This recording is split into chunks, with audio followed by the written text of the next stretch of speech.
Thomas bumped straight into Percy and the bunting flew up in the air. Percy's trucks came off the track, and so did Thomas.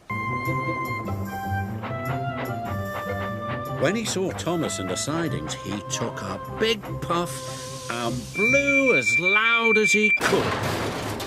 Thomas was cross. Percy saw Bertie the bus. He took another big puff and blew. Bertie skidded all over the road. "Percy!" he cried crossly. Percy took his biggest puff of all and blew. Trevor was so surprised his trailer bumped into a pile of logs. "Oh, no!" cried Percy.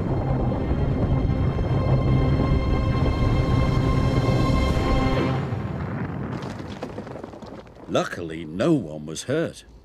First, he shunted Thomas under the hopper. "Cinders and ashes," spluttered Thomas. "Look at me go!" Suddenly, Diesel's engine coughed. Then it started to splutter. Black, smelly smoke billowed from his exhaust. "I feel sick," wailed Diesel. Mavis started billowing smoke too. "So do I," she groaned. Soon, all the other Diesels had broken down. Harry, Bert, even Salty had ground to a halt.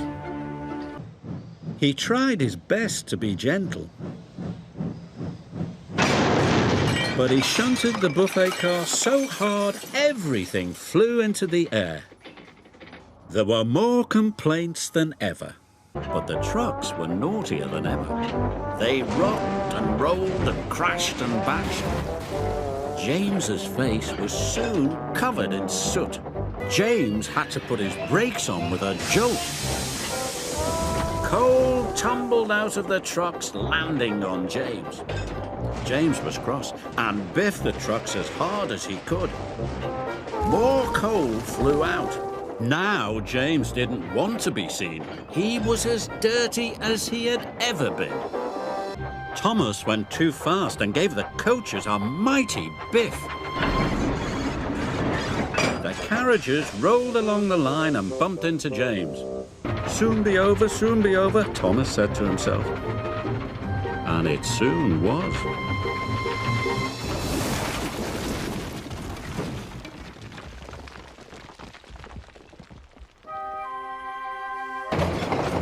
The troublesome trucks hurtled into a siding. They biffed and bashed the buffers.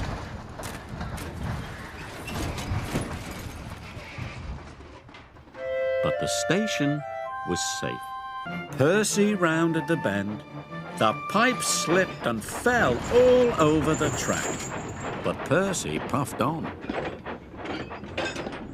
The brake van passed Gordon, but the tar wagons didn't.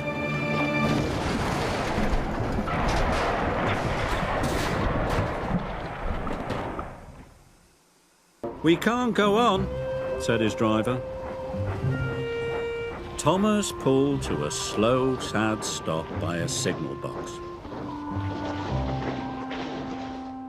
And his driver went for help. It snowed and snowed. Thomas felt very cold and twice as miserable.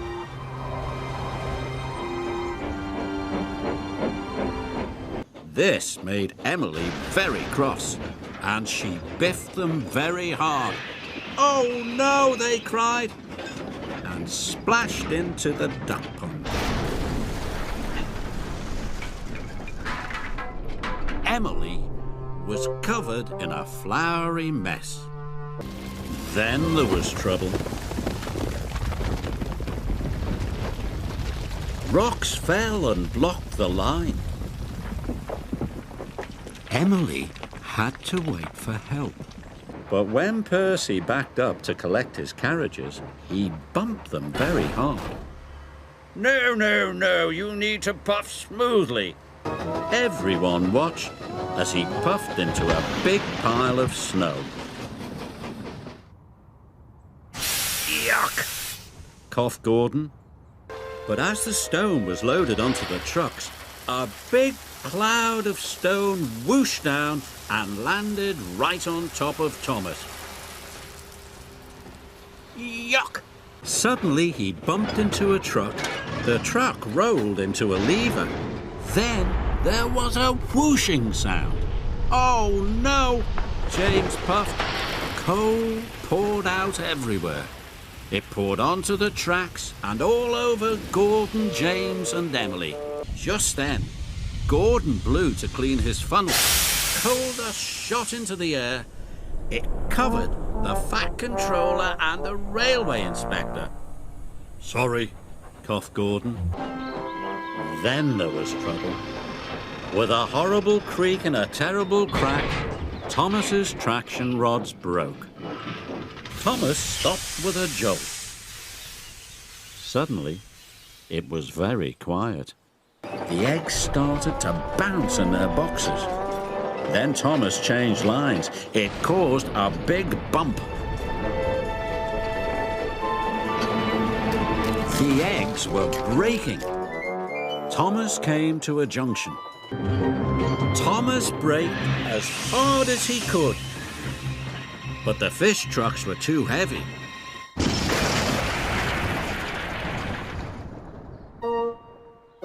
Oops, said Thomas. Trees were blown down. A water tower fell over. And the roof blew right off Farmer McColl's barn. A great whoosh of sparks lit up the shed. "That's my buffer!"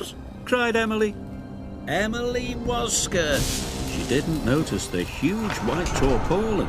It fell, covering her from funnel to footplate. "The ghost! It's got me!" "I have to hurry," puffed Thomas. He heaved, he huffed, and he puffed, and at last the coupling broke. Thomas shot forward. Cocoa powder flew everywhere. "Now I'll never get to take the children,"